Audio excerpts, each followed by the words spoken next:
มีบาทเปเด็กกระโรยังจับกิจับเตี้ยกิจองบ้านจุงกองแกยังเคยแจมหมดเคยแจมหมดรู้ยังได้เต็ดโอแจมหมดรู้อันนี้บ้านกองเว้ยยังกัดหมูบัดคอนโทรลหมูกองมาเลยสะอาดเลย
มีบาท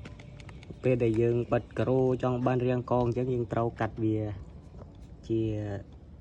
បំណែកតូចចេះអ្នកតិចតួចដើម្បីយើងធ្វើឲ្យវាឲ្យកងតាមសាច់បឺខាងលើយើងអាចយក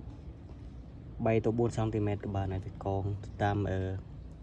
កត់ចិត្តវារង្វង់វាខាងលើប្រហែល cm អីកំណត់យកតាមនោះឯងបាទបងប្អូនយើងជាងថ្មីគុណ